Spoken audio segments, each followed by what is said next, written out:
morning. Emmons is, she's a retired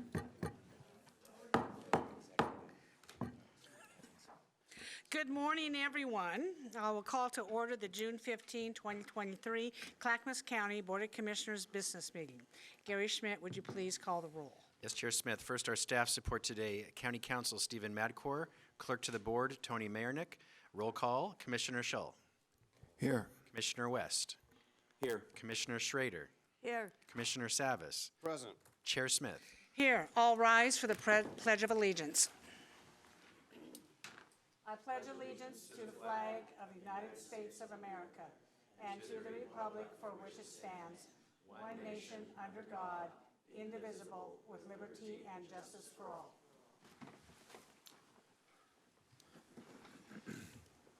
Good morning, everyone. We are holding this meeting in person and virtually. If you've joined us via Zoom for this meeting and are interested in providing public comment, we will prompt you how to do that when the time is right. General public comment will be taken at the usual allotted time. I would like to remind all participants, including staff, all elected officials, and members of the public, that Robert's Rules of Order will be enforced in this business meeting. We welcome your participation and your polite comments. Gary, what's up first? Thank you, Chair. First is a presentation, and it is the Metro Regional Supportive Housing Services Fiscal Year 2022 Regional Annual Report. Adam Brown, Deputy Director of Health, Housing, Human Services, will kick this off, and would you please introduce all of our guests? I will, yeah. Thank you, Gary. Come on up. So we have some colleagues here this morning from Metro and the Supportive Housing Services Regional Oversight Committee to present the Metro Measures First Year Regional Annual Report. They're going to give a program overview, progress and highlights from the first year, and some early Regional Oversight Committee recommendations.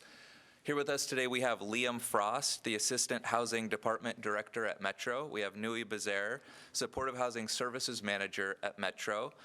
And Susan Emmons and Dr. Mandrill Taylor are Supportive Housing Services Committee co-chairs. Susan is retired, but continuing her lifelong work in housing and homeless services, including serving as the Director of Northwest Pilot Project for 31 years. And Dr. Taylor is a psychiatrist at Kaiser. Take it away. Okay, thank you, Adam. Please introduce yourselves and welcome. Thank you, Chair Smith. Yes, we appreciate you coming here. It's a privilege and a pleasure to be here. My name is Liam Frost. I use he and pronouns, Assistant Director of the Metro Housing Department, as Adam mentioned. And Mandrill Taylor, co-chair of the Oversight Committee. Now, we've been instructed to be very tight this morning, and we endeavored to do that. But before I move ahead, I just wanted to give a big shout out to Adam Brown, Vahid Brown, no relation, and Emily Klepper, who I've worked with for the past couple of years. They've just been tremendous partners, put a ton of work in. I think a lot of folks, when they refer to Clackamas County staff, they've referred to their dedication, which they are. But I think what is often overlooked is their ability to move through very complex situations, legal, programmatic, political, and otherwise, and I just wanted to give them a shout out. They've just been really great partners, so thank you. I also wanted to say that what Clackamas has achieved in 2 short years is remarkable. There have been challenges, and there will be challenges along the way. But I just want to recognize that to stand up something this complex, this big, takes a lot of work, and I just want to acknowledge the work that Clackamas has achieved over the last 2 years. The presentation this morning, I think we have the next slide coming up. The presentation this morning, just to ground us in what you're going to hear, is less about me and more about Dr. Taylor and Susan Emmons in their work as co-chairs of the Supportive Housing Services Oversight Committee. And this really is the first time we're doing this. I think in the ballot measure that was passed, in the IGAs that were agreed upon, there is a requirement that the Oversight Committee come and present to every legislative body that is involved in this, Metro, Clackamas, Multnomah, and Washington. And you all get to be the first inaugural presentation. So congratulations, I guess. In this presentation, too, there will be a focus on the recommendations that the Oversight Committee has made, and I'm excited for the co-chairs to present on that. And I'll just go through 2 slides here. Next slide, please. Thank you. So just to ground us in the work that we've been doing collectively, especially among the 3 counties and Metro, but especially the 3 counties, These are the values in front of you here that are driving this work over the course of 10 years. So this isn't just the flash in the pan. This is how we are building out a system that never existed before, trying to meet people where they're at, and also address the various unique, diverse needs of each person, whether that person is a single mom living out of a car, or whether it is a person who is experiencing substance abuse, substance addiction, mental health challenges. We want to build a system that is flexible enough, consistent enough, that we can hold folks accountable to delivering the services that people need. And you'll see that reflected in the values here that is driving this. And it wasn't Metro staff that came up with these values. This was developed by a stakeholder advisory committee convened quickly after the passage of the ballot measure. Next slide, please. So here you have it on one slide, everything in a nutshell. The two big goals there, starting from the bottom actually, preventing 10,000 households from experiencing homelessness through eviction prevention and other methods. The pandemic caused a lot of investment in that, as you're all aware. A lot of folks lost their jobs, a lot of folks became housing unstable, and so we're well on the way to achieving that goal. The big goal, though, and the promise to voters that I think a lot of voters voted yes for, was to reduce the chronically homeless population. Those are folks that have been outside or homeless for a long, long time, more than a year, and presenting with one or more disabilities. And our 10-year goal is to get to that 5,000 number. Now, I just want to reassure you, this isn't a ceiling, this is a floor. We expect to do a lot more of this, and the way in which we're going to do that is leverage other systems. So, for example, as Chair Smith is somewhat aware in her seat on the Oversight Committee and at the Tri-County Planning Body, we're endeavoring to work with the healthcare sector, specifically the local coordinated care organization, HealthShare, to leverage the Medicaid waiver funding that's coming up next year with this SHS funding. But beyond the funding, it's about integrating services, so healthcare services with homeless services for the first time. And we're particularly excited about that. Now I'm going to shut up, and I'm going to hand it over to Dr. Taylor. Oh, Nui Bazaar, actually. My apologies. Who's next? Me. No. Please introduce yourself. Nui Bazaar. I also work for Metro with Liam in the housing department. Thank you. Next and slide, welcome. please. Please go ahead. Thank you. So we have our co-chairs joining us from our Oversight Committee, and I'll just say our Supportive Housing Services Oversight Committee plays a really important role in this work. They ensure that there's transparent oversight and accountability to voters and other stakeholders. It is, just for context, it's a committee made up of volunteers and electeds also that meet monthly at this point and really look at progress as the year goes by. They look at quarterly and annual reports, and they make determinations. How is progress going? Is there accountability? Is implementation transparent? And so you'll be hearing some recommendations later that the Oversight Committee really feels like will improve both the accountability and transparency of implementation as we move forward. Next slide, please. So this is our timeline. This is our first year that the annual report was created, actually. Our first program year was fiscal year 21-22, and for the IGA deadline, reports from county partners, the local reports, let's call them, were due at the end of October. So then the committee got to work right away and actually started meeting more regularly so that they could both review the reports themselves and then start to make analyses and determinations on how is progress going, what needs to improve, et cetera. So you'll see a timeline here, and I'll just say that the committee met over a few months to really deliberate, talk about progress, and then they actually had to create the report together themselves in these meetings too, so that took a few meetings. I'll pause there. Next slide, please. So I'm just going to go very briefly into progress for the first year. This is just at the highest level. What did we see in the first year in terms of programmatic outcomes? We're primarily looking across all 3 counties in the region at 3 main things. Of course, the Oversight Committee and Metro is tracking a lot more than these 3 things, but these are 3 common programmatic outcomes across all 3 counties. It's folks who are placed into housing, are there enough shelter beds and how much did we expand by, and how many folks were prevented from having to enter homelessness altogether with the help of services and rent assistance. So you'll see there were goals set for that year, middle column. And then how did we do? How did the county partners do in that first year? Again, this is all regional data rolled up regionally across all 3 counties. So you'll see we got pretty close to meeting these goals. We know there's still lots of work to do to further expand this work and meet more goals, additional, much higher goals, but we got pretty close in that first year when it was a year of building, which is good. Next slide, please. This is just to show folks at a high level how much money was collected in the first year and how much of it was distributed to the counties. You'll see here the slide again rolled up across the region. The amounts collected a little bit shy of $240 million. Of course, that was more than was anticipated originally that year, but I'll just say is less than the regular amount of funds we expect to be collecting each program year. This whole measure was designed around an annual collection of about $250 million. So this first year was just shy of that. And you'll see the distributions to each county. Next slide. I am going to pass it over to our co-chair, Dr. Taylor, to talk about the highlights and challenges of this first year. All right. So, Welcome, Dr. Taylor. hello, me, Dr. Taylor. See you again. Nice to see you as well, Chair Smith. So, as I said, name Dr. Manuel Taylor, clinical psychiatrist, also a advocate of mental health and addiction recovery. May 2020, our county embarked on a remarkable journey towards compassion. The supportive housing measure was passed, and the board selected 5 highly qualified individuals to represent our county. The service oversight just to ensure not only transparency, but to ensure accountability as well.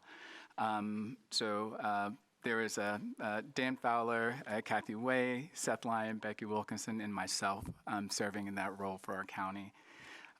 We've seen a steady rise in individuals and families really struggling to maintain stable housing and really just to feel safe.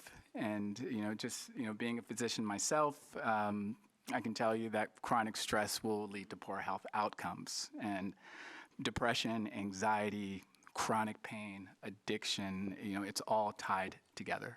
So I've been really, really inspired thus far about the work that we've done. Portland Metro has designed a 10-year program plan to ensure sustainable housing for our communities. The first year had some challenges with the pandemic. But Clackamas Housing Authority has really advanced goals, and they've developed an infrastructure that's needed and will ensure future success over time. I've been really pleased about that. Some of the highlights that I've mentioned here, strengthening partnerships, expanding regional coordination. All these things are needed in order for the program to remain successful. Because supportive housing is not just putting a roof over the head of someone. It's, you're ensuring an environment of healing, stability, and opportunity, ultimately, to become future productive citizens. So, next slide. Some of the challenges. I mentioned some of those challenges, but particularly here with Clackamas, it really is developing a new system, new infrastructure. A lot of the systems were kind of built with the resources that were there at the time, but now that we have these resources, it's not just developing a plan, it's developing a system to ensure the future success of that. Other things that I mentioned here, the difficulties with hiring, retaining staff, these workforce issues. We're going to talk about that a little bit with our recommendations moving forward, what that's going to look like, or what our recommendations of maybe some things to consider, spending issues, but also, data and reporting alignment. Next slide. All right, well, I'm going to take over. My name is Susan Emmons, and I'm one of the co-chairs of our Supportive Housing Services Oversight Committee. And as Dr. Taylor mentioned, we started out, actually our first meeting was in October 2020, and 5 representatives from each county, and then our elected officials.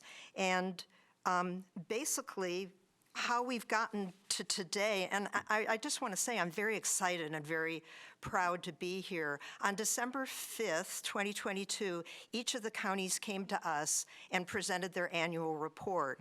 And then as an oversight committee, we were asked to do a survey. We responded saying, what's most important to you each individually to see in an annual report? And we did that, and then over the course of earlier this year, we had 2 meetings in January, 1 meeting in February, and 1 meeting in March, where we went through a very thorough and deliberative process of what recommendations did we want to bring forward, where did we see in terms of not only the first year of operation, but into this second year, halfway through, what we were seeing in quarterly reports, what did we see that we think we could put forward as recommendations to improve it? And so as we're a very diverse group, our committee, we wanted to reach consensus on all the recommendations, which we did, and that's why we're here today. So next slide.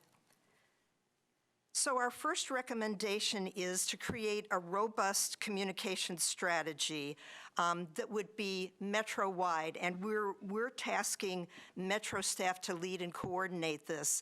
And again, we know that individual counties, that you have your own communication strategy, but as members of the Oversight Committee, what's really struck us as we talk to colleagues, family members, friends, neighbors, is that people in our community don't really understand all the good work that's coming out of this.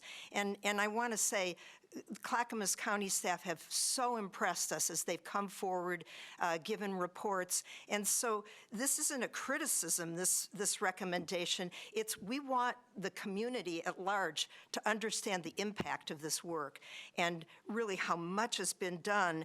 And as I said at one meeting, and I represent Multnomah County, I think that people are judging us through their windshields as they drive around the community and see tents. That's the narrative they see. And we believe there has to be a strong counter-narrative to say, no, this is what we're achieving. Yes, there are still tents, there are fewer tents, but we're housing people who've been traditionally in our community. And so that's what this recommendation is about. And then the next slide, I think Dr. Taylor's going to cover. I thought those two. Do you want me to do this one? Yes, Three, okay. four.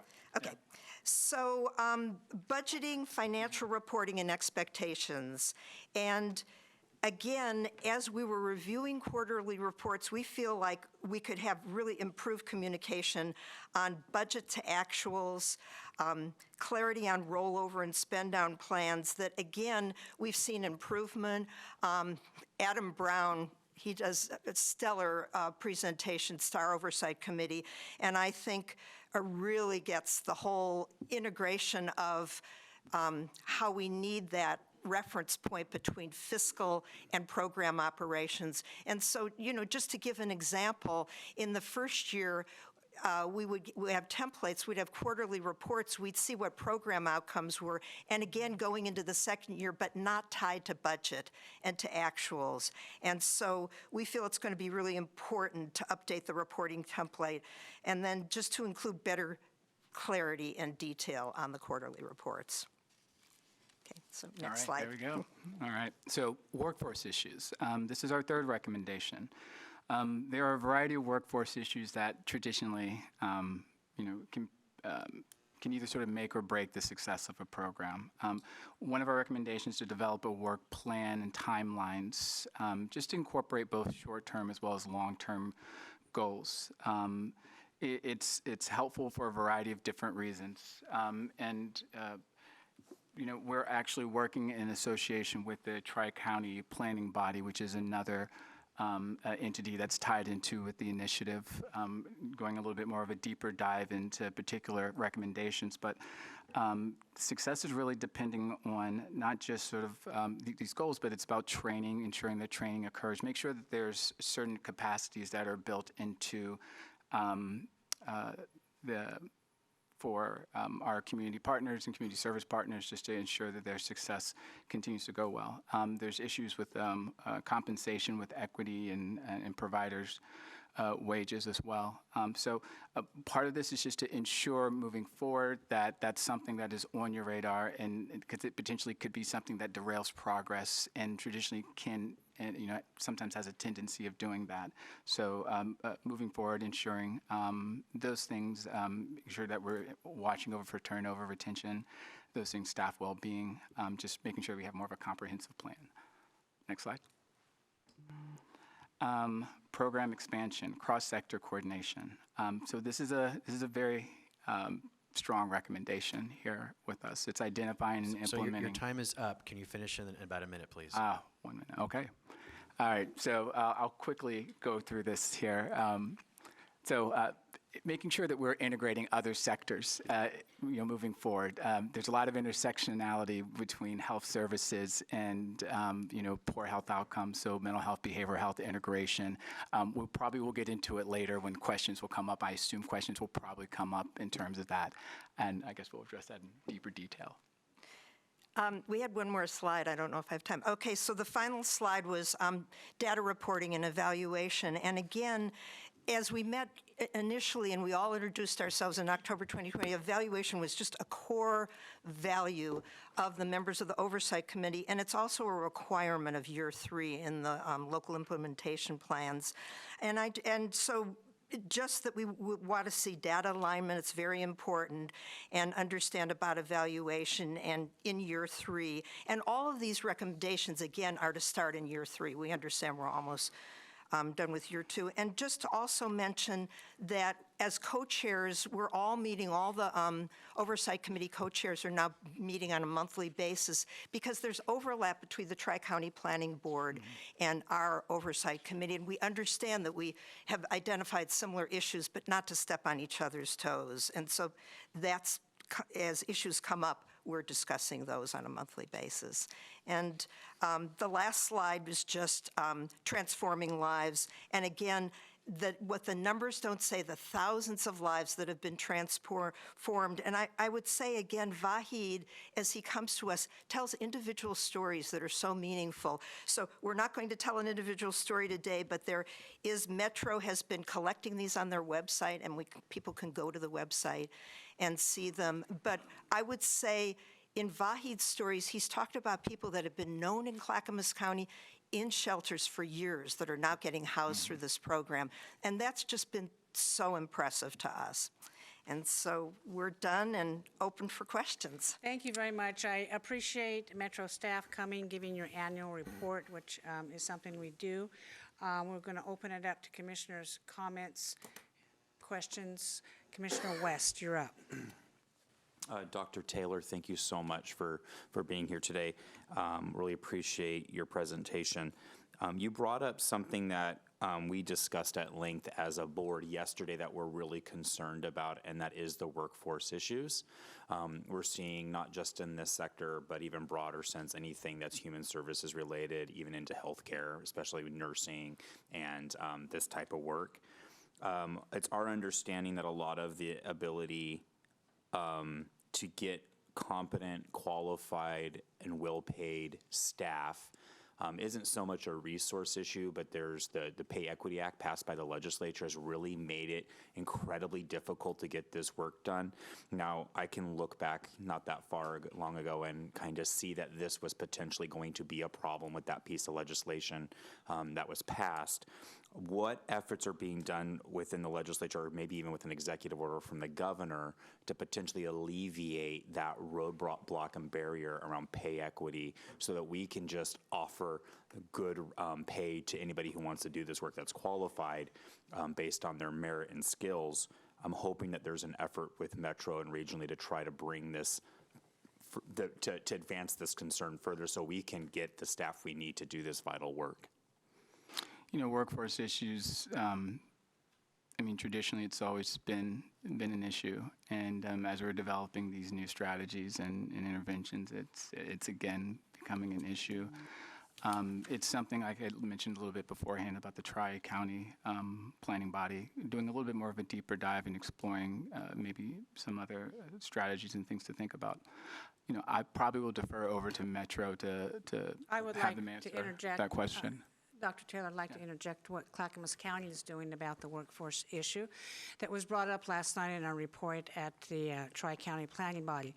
Adam Brown, Clackamas County is implementing contracts that addresses the pay issue. Would you please give us a brief little synopsis of what that is?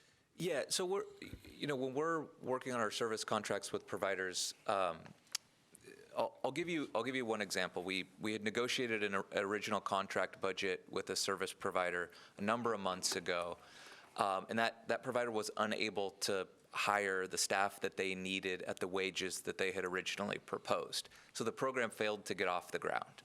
And we wound up walking back the allocation to that provider and talked about, as a program, reallocating those resources elsewhere so that we could get the program up and running.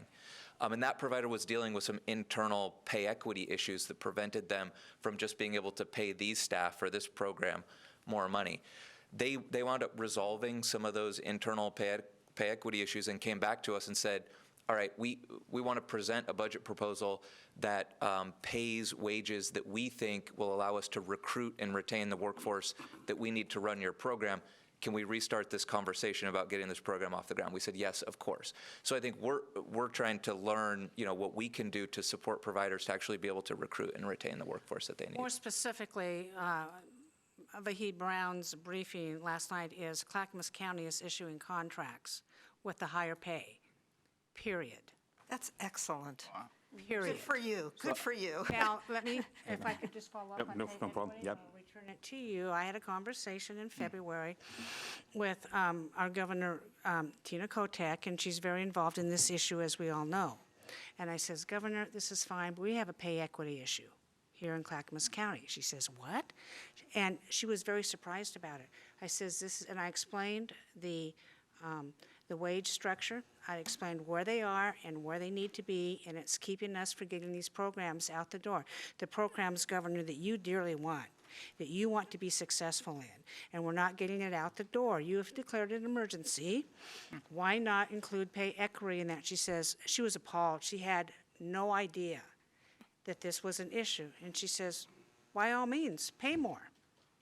Pay more. So we're paying more, because we have got to get people the help that's necessary. Go Yeah, ahead. and I think it's essential that the region understands that we have to navigate its legislation out statute, right? We're stuck with it unless the legislature, the governor, does something different.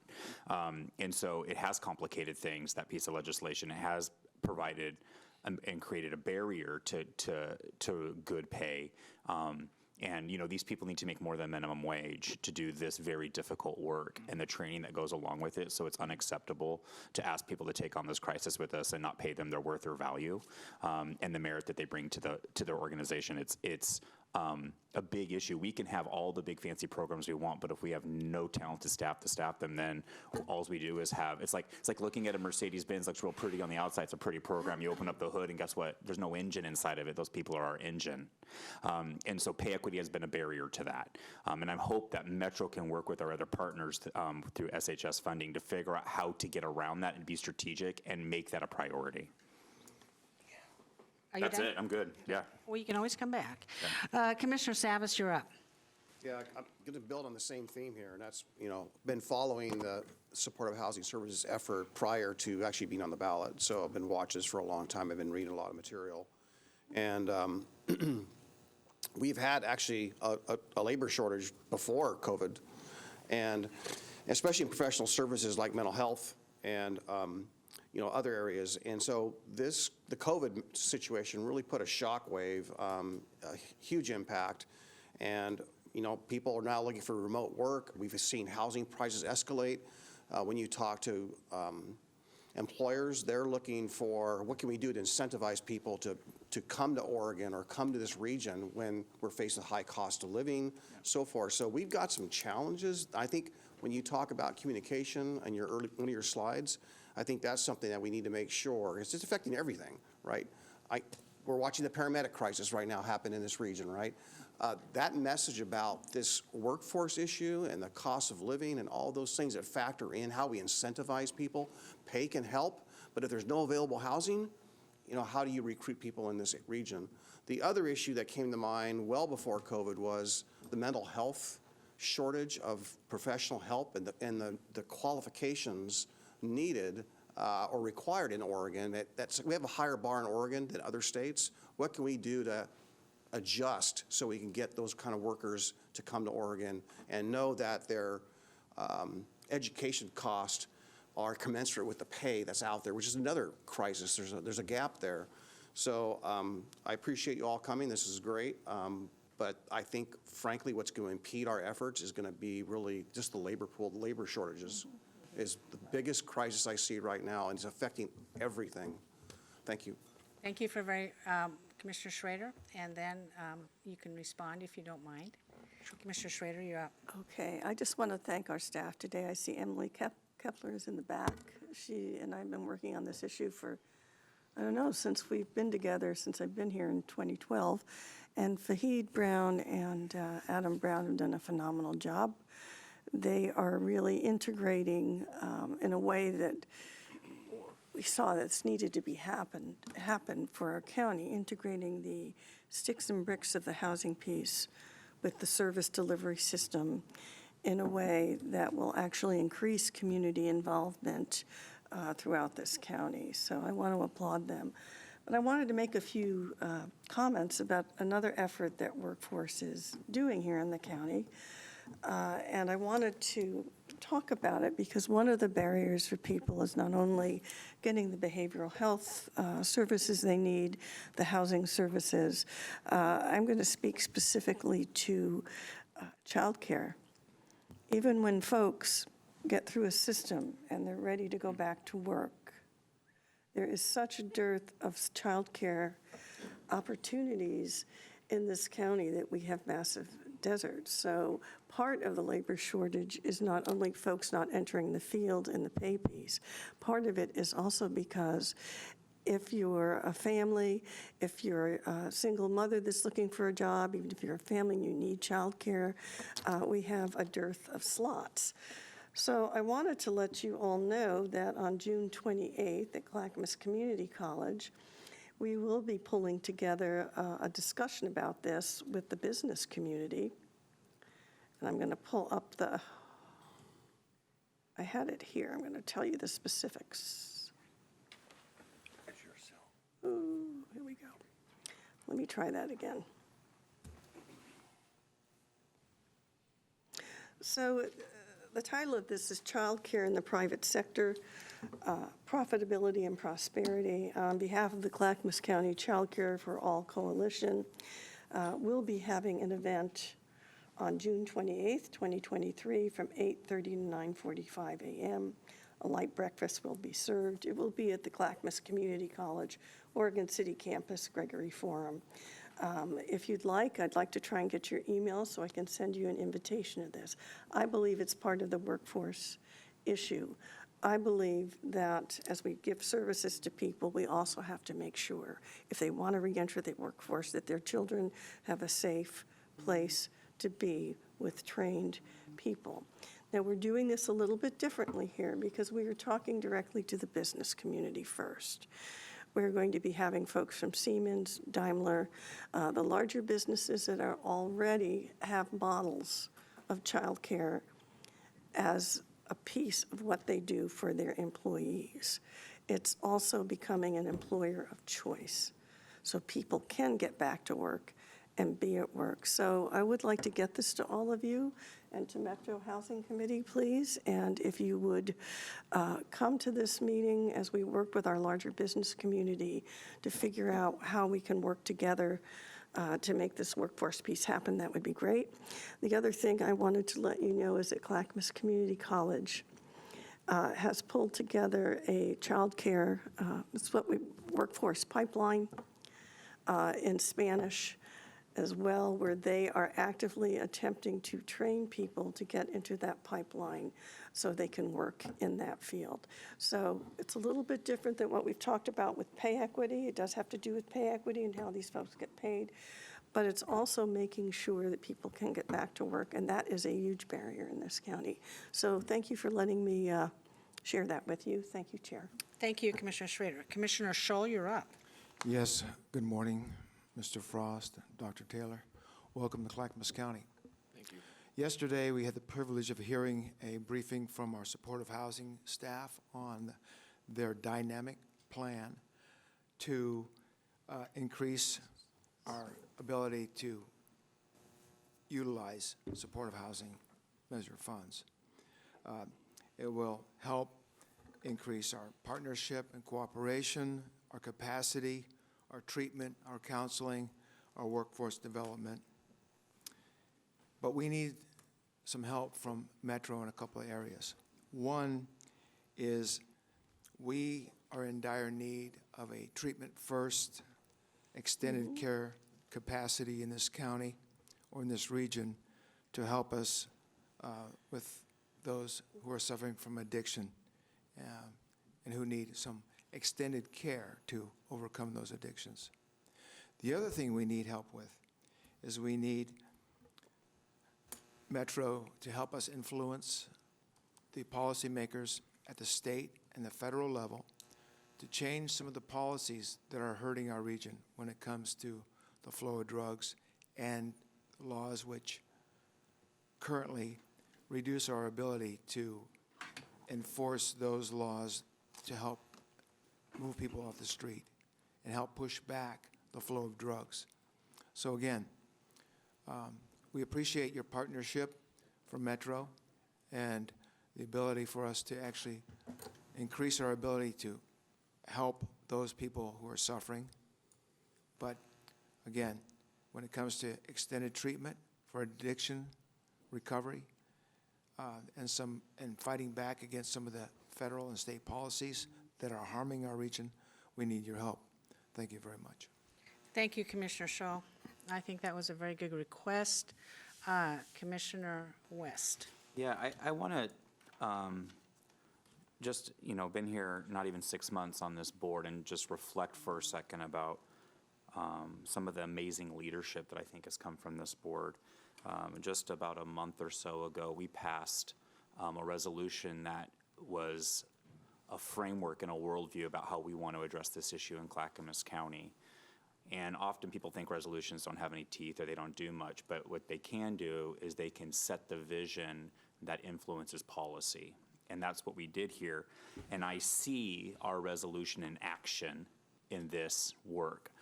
Clackamas County is unique because we made a declaration that we will operate within a recovery-oriented system of care. That is a very specific worldview and framework in which we address addiction, mental health, and housing issues in Clackamas County. And this is beginning to start, this is the start of fulfilling that resolution and that work that we want to do. And one of the things I've been passionate about is how do we get that capital need beyond just the programs, right? We didn't have any infrastructure in Clackamas County prior to these dollars really coming about, but how do we get those capital needs met? And we, in our spend down plan initially, have really started to lay out what that looks like and where we are going to fill the gaps within the continuum of care, because there are many gaps in Oregon within our care continuum that we continue to ignore chronically over and over again. We persistently refuse to address these issues, such as the need for stabilization, detox centers, actual treatment for people so they can actually become whole, self-sufficient, and healed again. We have very much put we have put most of our money behind a housing first model and all of the aspects of harm reduction without actually really and only paying lip service to treatment and what that does to actually get people whole again. And we're having conversations about residential treatment, short-term treatment, permanent supportive housing, the whole continuum. And I feel like that we are starting to not just talk about it in Clackamas County, but we have a concrete plan about what a recovery-oriented system of care looks like, which is a new and novel idea on the West Coast, because much of our urban areas have failed in this aspect, all the way from British Columbia down to LA, have continued to be fine and slow watching people die on our streets. That's not the Portland I grew up in. That's not the City of Roses. That's not who we are. And I'm excited that we have started to be bold and chart our own path and show leadership in Clackamas County. We are about recovery. We believe recovery is possible in Clackamas County. We believe that we don't have to just give people palliative care and slowly watch them die on the streets, but we can give them hope for self-sufficiency again. And that is what our staff helped to do by implementing our vision, by Adam Brown and Vahid and the rest of their team here working overtime to chart a new path that's recovery-oriented in Clackamas County. And I really appreciate that work. And I'm excited about what we're going to be talking about in 3 months, 6 months, because I can promise you this, Clackamas County is not done. We are scratching the surface with this spin-down plan. And you guys should all be paying attention because we're leading on this issue. Thank you, Commissioner West. As you noted in prior discussions, the homeless situation in Clackamas County has decreased by 30% this year over last year, and there was also a decrease last year, and I attribute that to many factors. The dedication of the leadership of the county to do something, our staff, and of course the money that has come in from the supported housing services model. As what we were briefed on yesterday, we had 3 or 4 employees in this area. We've been able to ramp it up. We now have 25 employees doing outreach to identify the causation of homelessness, get the people the treatment that they need, help them along the way to understand, and then get them into a situation where they're on their road to recovery. Something that has struck me by Susan Emmons when she came up to talk, she talks about our communications and our images. And I will admit, we have not bragged enough about what we're doing to do that, and that's a point well taken. And we're going to work on that. Thank you for that. And so when you were talking, I wrote some notes, and I said, when you look at images, people are acutely sensitive when they see the tents on the side of the freeways and in the parks with garbage. And it may be only 3 tents, but that image lasts in their minds for a very long time, and they can't erase that image. And therefore, they think the situation is probably accelerated more than it really is, because we provided 600 people off the streets. So there is a decrease. But there is no image of what recovery looks like, right?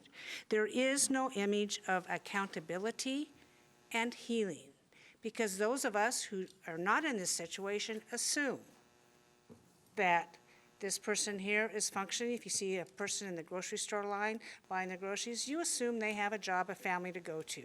And that is not always the case. So we need to change our images. We need to show people what accountability looks like, what healing looks like, and what recovery looks like.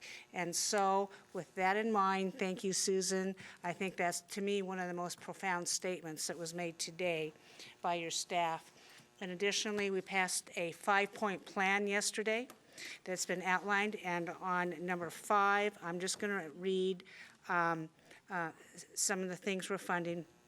In the first year only, it's $16.8 million to get a start on resource navigation, crisis stabilization, behavioral health and addictions recovery, medical respite care and transitional housing, recovery-oriented transitional housing, emergency shelter, including alternate shelters, and creating grants and partnerships for initiatives led by cities within Clackamas County, because our cities have told us we need your help, and yes, we're going to be helping the cities too with this. So before I go to another commissioner who's up, I'd like to give you folks an opportunity to comment on what was said today. I'm inspired. It's good to hear that there is, I guess, an evolving understanding of, I guess, what has been happening, but maybe even a better way of how to address it. I've heard a lot of good language here today about understanding about there's different levels of care when it comes to mental health and addiction recovery, and that this issue about the care gaps. Community mental health has gone through a lot of different iterations throughout our country, and there's been a lot of pitfalls. And the hope is always that we learn from those pitfalls. As time has gone on, and even just the time has gone on with this program, I'm seeing a lot of people who are in position to make change start to communicate a more global understanding of what what all this is, and all this with the homelessness, all this with these difficulties with our systems, and really trying to make a change. So again, it's good to hear. It's good to hear that understanding from all of you here today at the board. I'll be quick and try to address a lot of what you all gave us today, which was really rich feedback. And I'm glad you used the word inspired, because I feel the same way. You all shared a concern around the workforce and the pinch that people, not just the pinch, the very real squeeze that a lot of people are feeling. And I think historically we've talked about the ability for nurses, firefighters, law enforcement to live in the communities where they serve. What I've seen in my time working in homeless services is folks who are providing those services teetering on the edge of needing those services. And that's really what we need to address, and that's a crisis. And so, Commissioner Savas, I appreciate you saying that we really need a qualified workforce from which to draw resources, and we want to be able to develop that, and we have a commitment to doing that through the Tri-County Planning Body, but we also need to treat the crisis like it is right now. And so today, the reason why my boss, Director Patricia Rojas, cannot be here is that she's attending the Metro Council budget adoption, I believe, and we have submitted an amendment for 22 new FTE. I think 6 of those FTE are designed for technical assistance and training to develop organizations and that workforce in real time. So when those folks are recruited, they get support and trainings. And I've heard from Vahid and folks in Washington County that that's a need. So we are committed to addressing it. It's going to be tough, but the commitment is real. Commissioner Schrader, your concern around childcare, also very real. I heard from a service provider just this week that Oregon might be the second in the nation for homeless kids. I haven't verified that yet, but that's what I heard. And we often think about folks experiencing chronic homelessness as older, more disabled. But if you're starting life as a child in homelessness, you could very easily be considered chronically homeless as you exit your youth. And that's an issue. That's a real issue that we have to head on, and it's a family issue, as you say. So Emily Klepper has my email. She's used it quite frequently in the past. Feel free to ask Emily to send on that to me, too. Commissioner West, thank you for your comments. When I talk to my friends who don't know anything about this, and it's really complicated and it's complex, the way I like to describe what we're doing with SHS is we are creating different entry points that didn't exist for people to enter stability and ultimately housing. SHS, the H is housing, right? That's the end goal. But if we are creating different entry points, which means an exit from whatever you are experiencing in addition to your homelessness, that's an amazing thing that we can do. And one of the greatest things about this funding source is that it isn't just one county. So if one county is leading in one area, we've created a culture where we're learning from each other. And I'm really excited to see what Clackamas County does. Commissioner Schell, I'm no law enforcement expert, but what I do know is that fentanyl is really affecting a lot of folks who are vulnerable right now and who are living outside, and it's life-threatening. As a human being, not as somebody who works for Metro, I would like to see some efforts to reduce the flow of fentanyl. I don't think that's a controversial statement. No. Thank you. And then, Commissioner Smith, I just want to say thank you for your leadership and for continuing to show up the way you do at the Oversight Committee and the Tri-County Planning Body. You represent Clackamas, I think, accurately, since I got to see all of you today and hear your input, so thank you. Thank you both. Commissioner Savas, I think you're batting cleanup today. Yeah, I just want to follow up and say, in a way, in this crisis, it is exciting to know we have the resources, financial resources. We don't have maybe the people, the human resources, the employees, but we do have the monies. And I'm just wondering, and that's not a question, but, I'm hoping that all of us collectively, all the counties, all the electeds, your group, all of us, Metro and everyone, looks really hard at maybe doing something significant with the 5% dollars that are set aside for something that we can do regionally more effectively. And I'm hoping there's an outcome that can, again, do it quicker, because I think, a lot of us have anxiety. We want to get something done now. And we can all do individual things. I'm talking about more, things are slightly structural, but also, service-oriented, like whether it's mental health facilities or detox centers or what all. But I think we can do more faster together, and I'm hoping that set aside can actually help stimulate. I hope there's just discussion around that. No need to respond. Yeah. Absolutely. Well, thank you very much. I appreciate all the staff coming forward, Susan Emmons, Nui Benzer, Dr. Taylor, and Susan Emmons. Thank you all for coming. I appreciate your briefing on this. Your yearly report has been received. Thank you very much for coming to Clackamas County. Thank you. Yes. Gary, what's next? Next is the consent agenda. Tony, would you please read the consent agenda?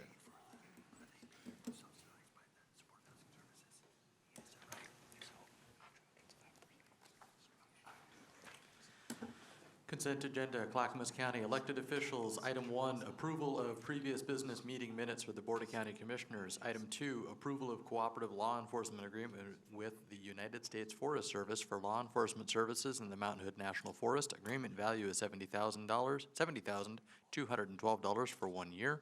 Funding is through United States Forest Service. No county general funds are involved for the Clackamas County Sheriff's Office.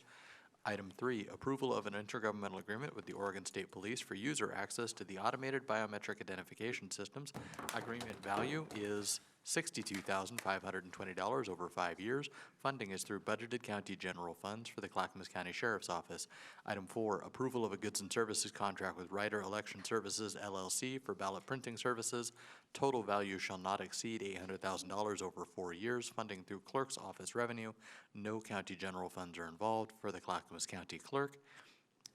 Disaster management. Item 1, approval to apply for fiscal year 23 State Homeland Security Program grant. Anticipated grant value is $605,113.50 for over 2 years. Funding through U.S. Department of Homeland Security. No county general funds are involved. Transportation and Development. Item 1, approval of an intergovernmental agreement with Hood River County, Wasco County, to continue administration of the Mount Hood Economic Alliance. No fiscal impact. No county general funds are involved. Item 2, approval of a public improvement contract with Eagle Elsner Incorporated for the 242nd and Borges Realignment Project. Total value is $254,025.50. Funding through Damascus Road Fund. No county general fund are involved. Item 3, approval of a guaranteed maximum price amendment to a contract with PNC Construction for construction of the Gladstone Library. Amendment value is $6,978,163. Contract value is increased to $7,342,900. Funding through county ARPA, state ARPA funds, and $2.4 million in budgeted county general funds. Health, Housing, and Human Services. Item 1, approval of Amendment 1, extending the duration of an intergovernmental revenue agreement with the Oregon Department of Transportation for the purchase of transit vehicles. Amendment value is 3 years. Agreement value is now $205,000 for 5 years. Funding is through Federal Transit Administration. No county general funds are involved. Item 2, approval to apply for a COVID relief discretionary grant through the Oregon Department of Transportation Section 5311 funds for operations of the Mount Hood Express. Grant value is $260,000 for 2 years. Funding is through the Federal Transit Administration. No county general funds are involved.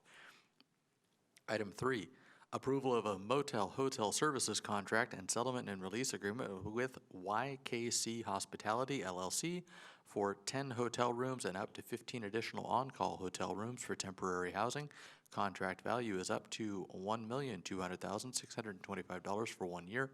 Funding is through Supportive Housing Services Measure Funds, Federal Emergency Management Agency, and other federal funds. No county general funds are involved. Item 4, approval of a local subrecipient grant agreement with Recovery Works Northwest, LLC for the establishment of a medically monitored withdrawal management program. Total agreement value is $236,075 for 12 months. Funding through the Oregon Health Authority. No county general funds are involved. Item 5, approval of an amendment to increase duration of a blueprint grant with Cascade AIDS Project for senior nutrition. Amendment value is 3 months. Agreement value is now $108,000 for 15 months. Funding through Federal Older American Act Title 3B. No county general funds are involved. Item 6, approval of amendment for time and budget changes with Washington County and South Metro Area Regional Transit for the I-205 Borland Road, Bridgeport Village Pilot Transit Service. Amendment value is 6 months. Agreement value is now $720,000 for 1.67 years. Funding through statewide transportation improvement funds. No county general funds are involved. Item 7, approval of Amendment 1, expanding the scope of work, extending the term, and increasing the funding to a personal services contract with Up and Over LLC for mobile and/or site-based outreach and engagement, housing navigation, supportive housing, case management, and on-call emergency services. Amendment value is $828,040.09 for 1 year. Agreement value is increased to $1,150,643.09 for 1.6 years. Funding is through Supportive Housing Services Measure Funds. No county general funds are involved. Madam Chair, that concludes the list. Thank you, Tony. Does any commissioner wish to remove anything off this consent agenda? See none, I'll entertain a motion. Chair, I move that we approve the consent agenda as read. Second. Commissioner West has moved for approval of the consent agenda, and Commissioner Schrader has seconded the motion. Any further discussion? Seeing none, Tony, would you please call the roll? Commissioner Schrader. Aye. Commissioner Savas. Aye. Commissioner West. Aye. Commissioner Schull. Aye. Chair Smith. Aye, motion passes 5-0. Gary, what's next? Next is the North Clackamas Parks and Recreation District. If you would please convene as that body, Chair. Yes, I will recess as the Board of County Commissioners and convene as the North Clackamas Parks and Recreation District. This is the consent agenda for the North Clackamas Parks and Recreation District. Tony, would you please read the consent agenda? 1 item, approval of an intergovernmental agreement with Oregon City School District for development and ongoing provision of park facilities at the Jennings Lodge Elementary School property. Fiscal impact is a minimum of $166,784 for planning and design and up to $2.9 million total if future funds are identified for engineering and construction. Funding is through NCPRD capital asset funds. No county general funds are involved. Does any commissioner wish to remove anything off this consent agenda? Seeing none, I'll entertain a motion. Chair, I move that we approve the consent agenda as read. Second. Commissioner West has moved that we approve the consent agenda for the North Clackamas Parks and Recreation District. Commissioner Savas has seconded that, Director West and Director Savas has seconded that motion. Any further discussion? Seeing none, Tony, please take the poll. Director West. Aye. Director Schrader. Aye. Director Schull. Aye. Director Savas. Aye. Chair Smith. Aye, motion passes 5-0. I will now adjourn as the North Clackamas Parks and Recreation District Board and convene as a Water Environment Services Board of Director. Gary, what's next? Next is the consent agenda for Water Environment Services. Tony, would you please read the consent agenda? 1 item, approval of an amendment to a contract with Carollo Engineers Incorporated for additional scope of work for the Clackamas Area Interceptor Project. Amendment value is $296,238. Contract value is increased to $4,027,811 for 5.5 years. Funding is through Water Environment Services Sanitary Sewer Construction Fund. No county general funds are involved. Thank you. Does any commissioner wish to remove anything from this consent agenda? Seeing none, I'll entertain a motion. I move for approval of the Water Environment Services consent agenda. Second. Thank you. Director Schull has moved for the approval of the Water Environment Services consent agenda, and Director Schrader has seconded the motion. Any further discussion? Seeing none, Tony, please take the poll. Director Schrader. Aye. Director Schull. Aye. Director West. Aye. Director Savas. Aye. Chair Smith.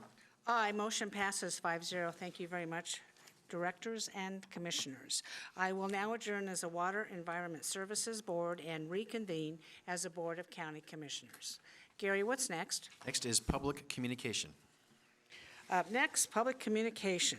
This portion of the agenda shall be limited to items of county business which are properly the object of board consideration and should be nonpartisan in nature, as the BCC is a nonpartisan governing body under Oregon Revised Statutes and County Code. Testimony is limited to 3 minutes. Comments shall be respectful and courteous to all. As a reminder, you can email submissions for public communication at bcc@clackamas.us, and these will be kept as part of the public record. I will now open the meeting for public testimony, and I will take in-person testimony first. I do have a couple of cards. Up first is Cindy Lou Evans. Please come forward. State your name, your area of residence, and you have 3 minutes. Thank you. Good morning, Commissioners. I am Cindy Lou Evans Pease from Evans Farms, 22289 South Highway 213 in Oregon City. I'm a fifth-generation farmer, same land, same dirt since 1857, and I'm about 3/4 mile south of the Karis Historic School. And I just wanted to come today to give the commissioners, and I thank you all for putting a moratorium on the destruction, the demolition of the Karis Historic School until July 1. However, we have been, as a community, tirelessly working to save this building, and I personally did not get involved in it until March, when the school district finally assured us that the other option in Canby was not going to happen. So we have tirelessly worked to get a quitclaim from the school district, which we finally got on May 21st. We have an agreement with Emmert International to move the building, but the demolition is scheduled to happen on July 1. We have met with the school district. We have met with Canby Excavation. Everybody but the school district is behind this move. We can still pull a rabbit out of the hat and get the building temporarily located to the south parking lot, and then with ODOT's permission, move it a half a mile up the road and place it on Evans Farms' property.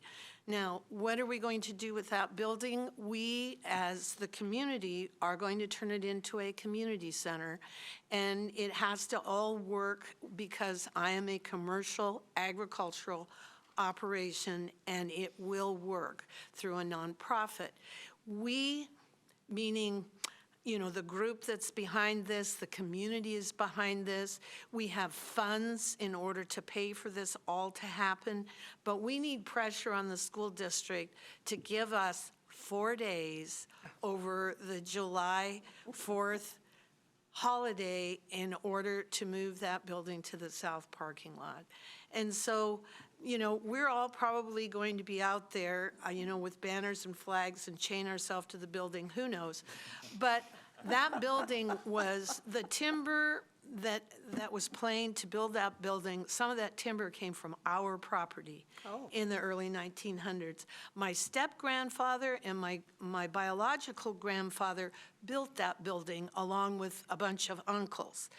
And, my granddaughter is at Karis Elementary right now. There's been, out of the 7 generations of our family, 5 of them have gone to Karis School. That building has been inspected by Emmert's engineers. It is structurally sound. The wood in it is fabulous. It will move exceedingly well. And the school district has not even somehow, Go ahead. had the the foresight to actually have the building repurposed and to save some of that lumber. It's being demolished. So I wanted to give you an update. We are trying to pull the rabbit out of the hat. Any influence the district, the commissioners would have, we would highly appreciate, because this building should be saved. Well, thank you. I'm going to let our county council speak to this in a moment. Stephen, I'm putting you on the spot. But thank you for coming forward. I frequent Evans Farms often to buy Well, your thank you. landscaping products for my yard, and my mother was a big purveyor of your establishment as well.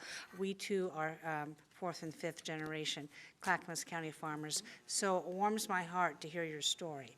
Also, I did not realize when the hamlet came forward that this was going to be placed on Evans Farms property, because I think at the time they were still getting the ducks in the row. But I'm very warmed by that. I think it's great.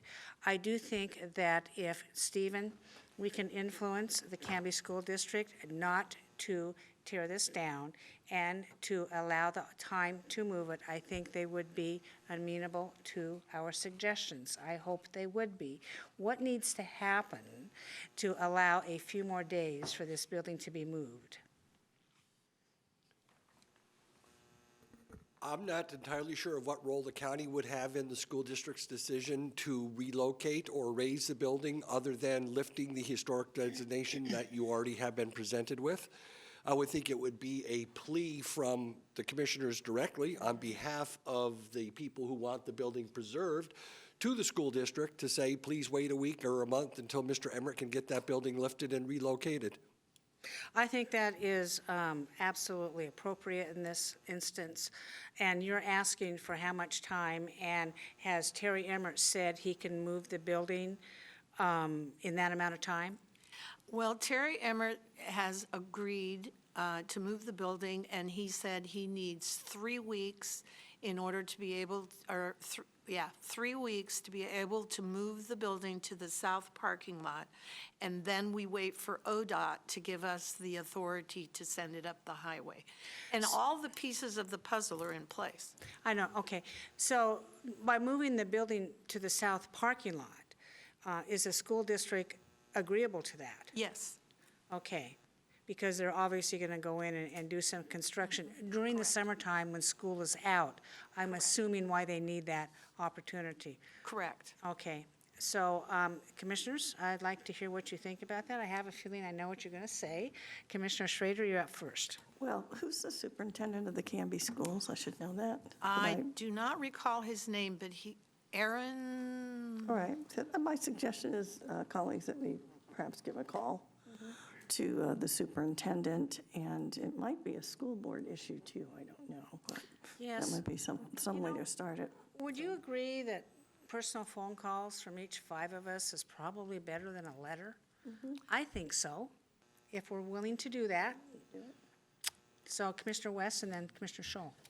I'm willing to make a phone call to whoever. I don't know why we couldn't do both. My light was on to maybe discuss, do we send an appropriate professional letter to the superintendent with all 5 of our signatures and to the school board, urging them to be good partners and that there's a plan in place to move this schoolhouse. So I don't know if a motion is necessary, or we have 5 of us just direct staff. I think we should individually take it upon our elected capacity to call whoever needs to be called, but maybe we also send a letter. Okay. Commissioner Scholl. In the climate we have for the very expensive construction costs of new buildings, the idea to move this and make it into a new community center is an affordable and doable idea. Plus, you get a building that's got old growth fir that'll be there for centuries. And Mr. Emmert should be able to get everything all wrapped up for you by well before school starts. Absolutely. So everybody wins, and all we need is a little bit of common sense here from the school district, and this should be a very doable thing. So I'll do whatever I can to support this. Thank you, Commissioner. Yes, ma'am. We're going to go to Commissioner Savas next. My next question, do I dare ask, have you been approved for a land use on your farm to have a community center there? We have an application in, and it's on a 180-day delay right now because I don't own the building and I don't have permission to move it from the school district until they agree to the date so that I can sign the quitclaim. And so we're going to actually move it under an accessory farm building and then convert and finish within the 180-day. That works. Yeah, I've done that before on my farm. That is Yeah, very doable. It's very doable, and it gets the building out of the way of Canby excavation, so they can do their construction, so that school starts on time and everybody wins. Okay, thank you. Commissioner Savas. Yeah, well, first of all, thank you for all your effort on this and you know, making your own land available to be the future home of this building. Brings a lot of character, keeps, you know, Clackamas County's history. I mean, you did a great presentation. I do have a question. Is the school board, I mean, hard set on that date of July 1, or knowing all the preparation that's in place? Well, the school board, I don't think is actually the issue. I think they're behind and supportive, and I think the district is supportive of the idea. But they delayed us so much. I mean, I didn't get into it until March 1st. I didn't get a quick claim until May 21st. And then they had dates in it that were impossible because I had to mobilize in 2 days. And so there's been a lot of delay, which has led me to believe that they really don't want to save this building because of the possible penalties involved in their contract if for some reason the parking lot doesn't get paved in time. And yet you can't go in and try to move a building when all the services are still connected to the school and the children are in school until today. And so the power wasn't even disconnected until yesterday. So we couldn't possibly have mobilized any sooner than today. Yeah, I support my colleagues' suggestions and, you know, each and every one of them. And so we'll do what we can on our end. And Mr. Madcourt, I just have one question for you. If someone has a quit claim on the building, does that give them any standing? I usually don't advise members of the public, but yes, they would have standing. They'd be the property owner, right? Right. They would take whatever rights were given. I just have a question to Jennifer Hughes at Planning to see if there's anything the county can do in terms of permit-wise that can delay this, because this was before the board, but I thought you had approved it. Yeah.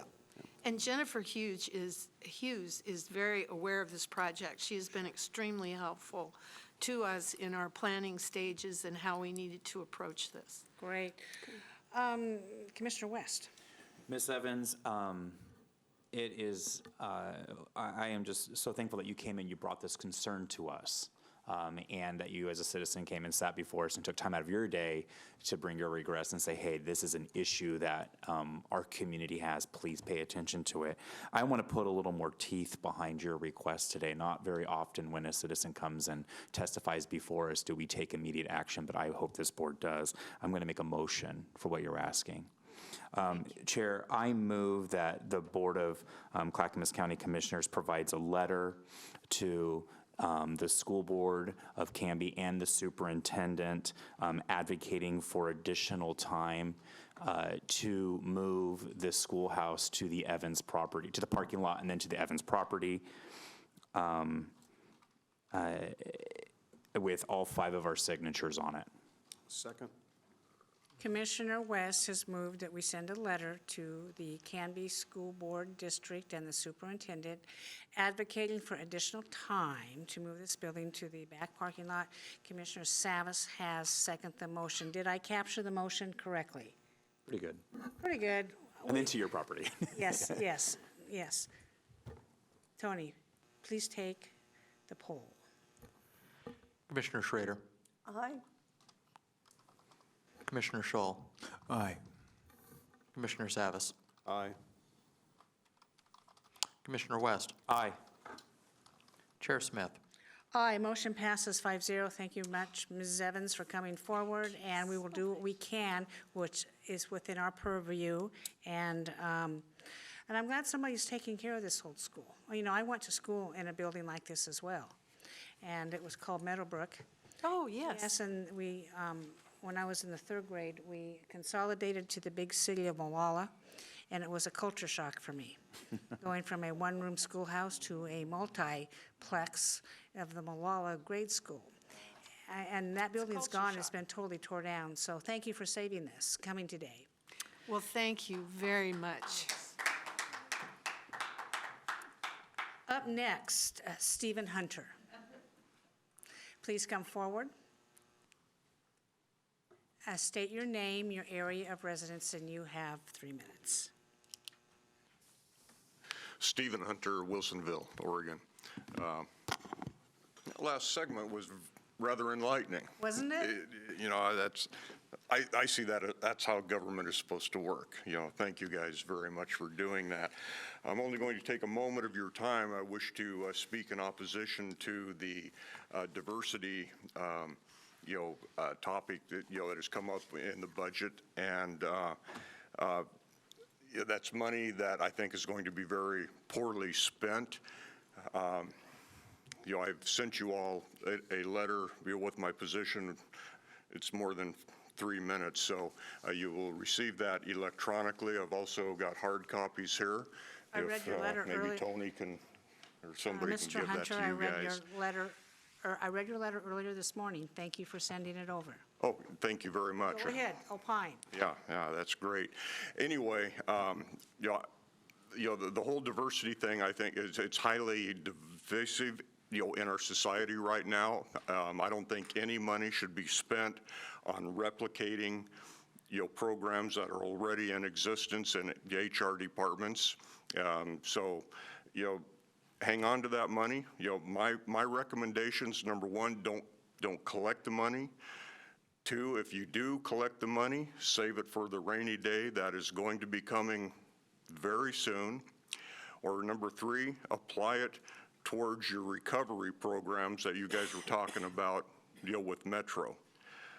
I think that would be a much better, use of those funds. Anyway, that's it. I got to get back to work. I need to make more money so you guys can spend more money. Well, I assume you're a taxpayer in Clackamas County. I'm a taxpayer everywhere, Okay, federally, well, locally. you're just golden. What can I say? You have a golden seat anytime you want. Thank you for coming He is from forward. Wilsonville. Yeah, I know. He's from So, Wilsonville. it's a thing we do.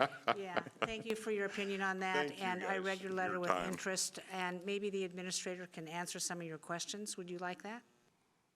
Yeah, Okay, good. We'll send an answer to you, and we'll just, thank you very much. yeah, thank you. All righty. Is there anyone else in the room who would like to testify?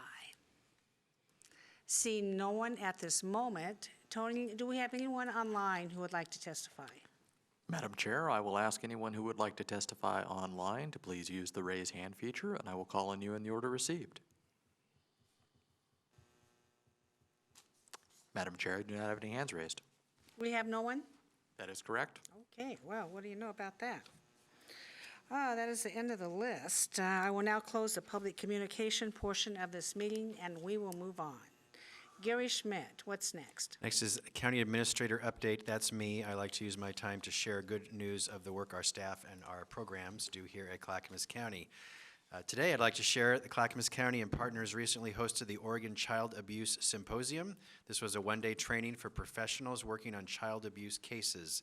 The event attracted professionals in law enforcement, prosecutors, child welfare specialists, forensic interviewers, care providers, and more. Involved from Clackamas County, it was the county's Child Abuse Multidisciplinary Team, which has representatives from the Sheriff's Office, District Attorney's Office, Health, Housing, Human Services, Children, Family, and Community Connections Division, and Behavioral Health Division. Over 300 people attended this event, and survey responses revealed that people enjoyed the training and want more of it, and we will do that in the future. So thank you to our staff who coordinated that event. Next, our 911 CCOM Center once again supported a stork delivery. That is where one of our dispatchers helps deliver a baby by talking on the phone, helping the mother deliver the baby through the support on the phone. This time, thanks goes to our 911 dispatcher, Ron Henson, who helped deliver a baby boy last week by helping the child's grandmother talk her daughter through the process. And it's a happy day when a new child is born, and especially, and I've not been a dispatcher, of course, but our dispatchers say when you hear that cry of the child over the phone, it's a life-changing moment because we know our staff helped someone in need who was not able to get to the hospital to deliver the child, but do it on the phone, through the phone, help deliver that child. So well done to our staff in CCOM. Thank you very much. That is my report for today, Commissioners. That is wonderful. It's just very enlightening. We've had some really good news, enlightening presentations today, and I am appreciative of that. Now we will move on to Commissioner Communication. Commissioner Schrader, you're up first. Well, I just have to build on that a little bit. That almost happened to me with my youngest daughter, actually. It was one of those situations where I was about to call 911 to see if we had it, but we got her to the hospital in time. 4 minutes later, she had her baby girl. Wow. So there you go. When those babies come, they come faster than you think. In any case, I'd like to just talk a little bit about what's been going on at Clackamas Community College. I had a great time going to their Latina Festival last week. It was phenomenal. There was music, there was dancing, every lovely people from our Hispanic community here in Clackamas County, and the food was outstanding. Some of the best food I've ever had was at that. And I want to thank the community college for putting that together. That is part of their diversity, equity, and inclusion work that they do. And as you know, we do have a very large Hispanic population here in this county. They're the folks, farm workers, and folks who also do other work for us that help our society be stable. In any case, the other thing I want to mention is that we are going to be pulling together a symposium on childcare on June 28th at Clackamas Community College. I mentioned it earlier. I would invite all of my colleagues to come. I'll make sure you get an email about it. And we're looking at this issue of childcare and a lack of childcare, deserts actually in our county, in a different way, where we're actually pulling in the business community first, and those folks who have actually felt that this was something that they could do to retain employees and encourage people to work with them, become an employer of choice, to talk to us about why they did it, how they did it, and looking at it from a different angle about how can we increase capacity with public-private nonprofit partnerships. So it's a little bit of a different way to look at it, but it's first addressing the issue. I'm very excited about it, and actually spent yesterday calling some of our largest businesses in the county with the connections I have, sending them this email and this information so they can be aware and maybe show up and be part of the larger conversation. At this point, it's just a conversation, but there are models out there. And again, it's working very nicely with Clackamas Community College as they move forward with a early learning cohort, for dealing with children and young people, PK to 3. They are actually implementing a program for early childhood professionals to be part of the continuum of care for children. One other thing I wanted to mention, I got this great email from Nancy Bush, our deputy administrator, and evidently our courthouse was recognized by the Infrastructure Journal Global as one of the deals of the year for 2022. And what does that mean? It's basically, it celebrates best-in-class transactions and organizations across, get this, the international infrastructure and energy sectors. The Clackamas County Courthouse project won the social infrastructure category for the Americas. So we are doing something world-class here, internationally world-class, with how we've been managing our courthouse building on the campus, and elements includes extensive daylighting, stress-reducing materials, access to promote collaboration between departments to streamline the judicial process, so on and so forth. So you can learn about other IJ Global Award winners. Take a look at Nancy's email, but I was very proud to see that. That's pretty remarkable. So we're doing world-class work across all domains. Thank you. Thank you for that, Commissioner Schrader. Up next, Commissioner Shaw. Yes, good morning, Clackamas County. And I'd like to thank Mr.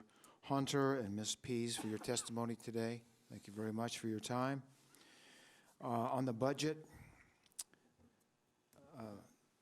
people can see the budget at clackamas.us/budget. You can read through it if you got the time to read the 700 pages. Ask yourself these two questions. Does a budget support the programs you need for the county? Does a budget support any programs that you do not feel we need in this county?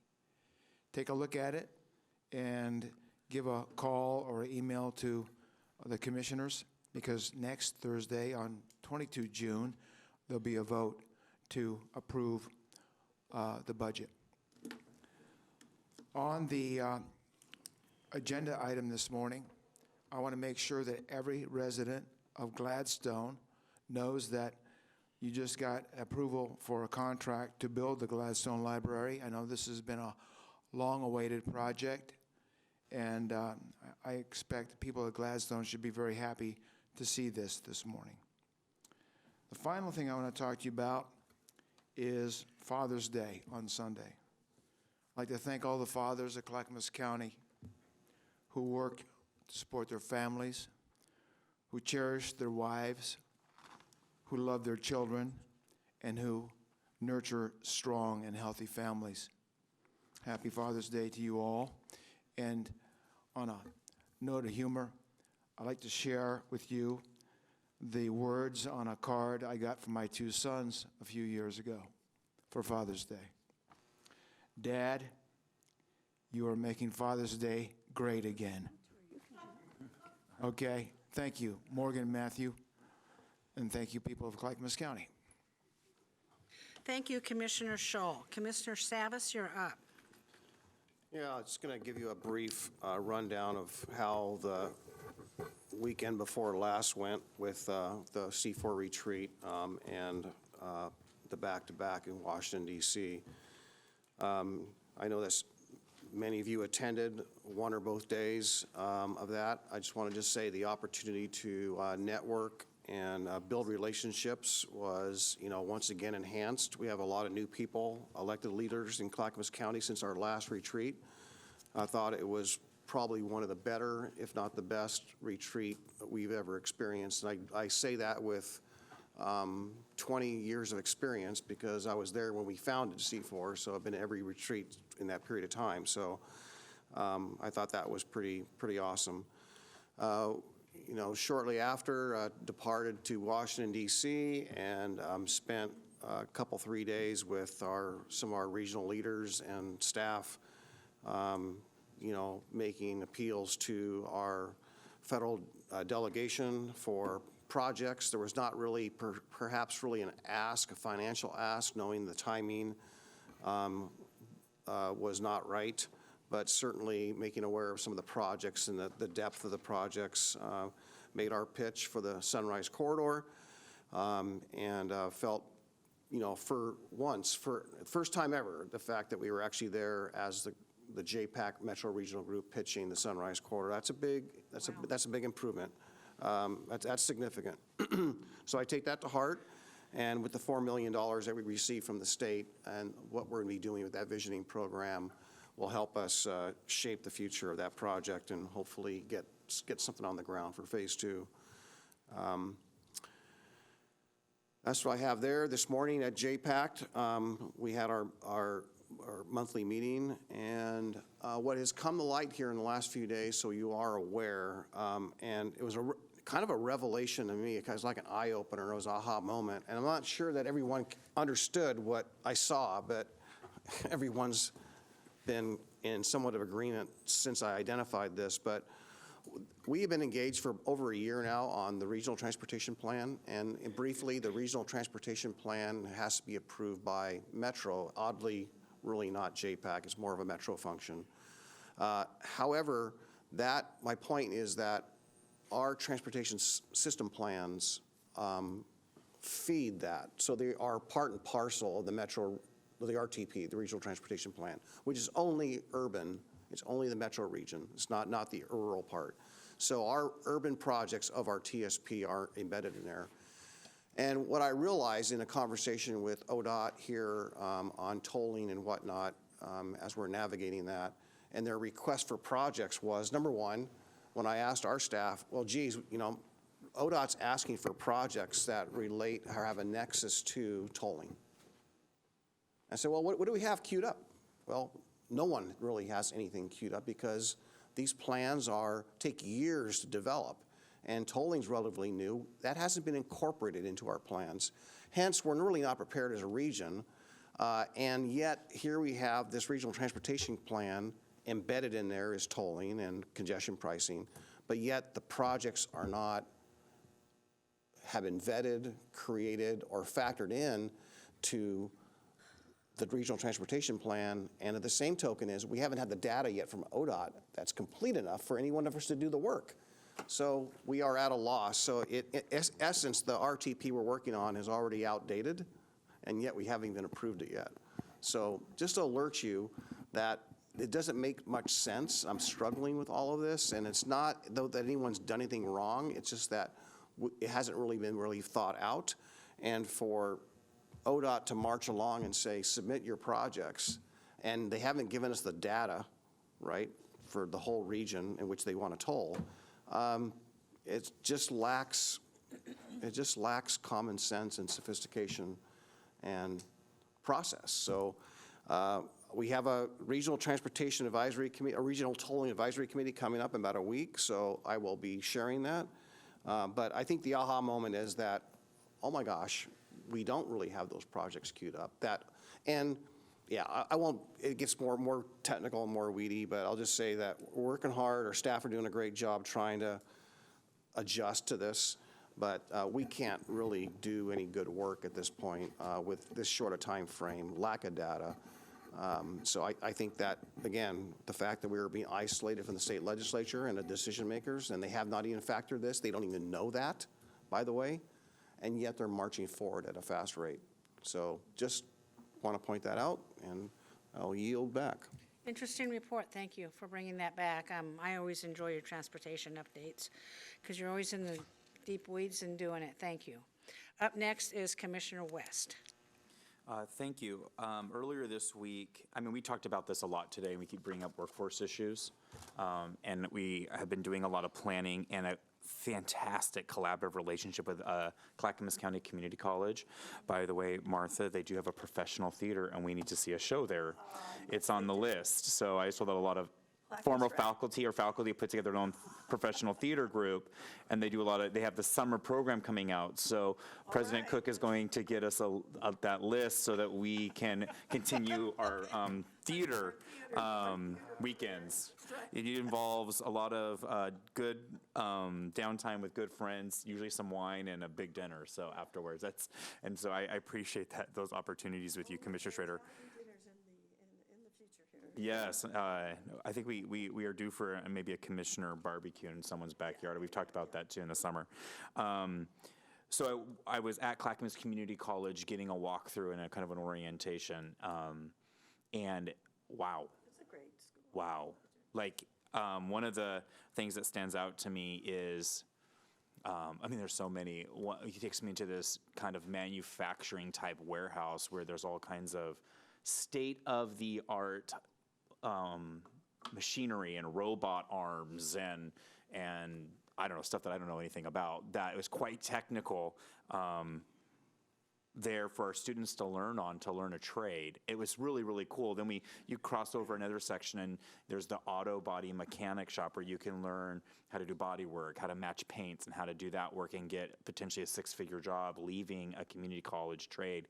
And then you go over to this other section over here, and then what really sets Clackamas Community College apart is their horticulture program, which we've talked about. And then we have the OSU extension program that's quite robust.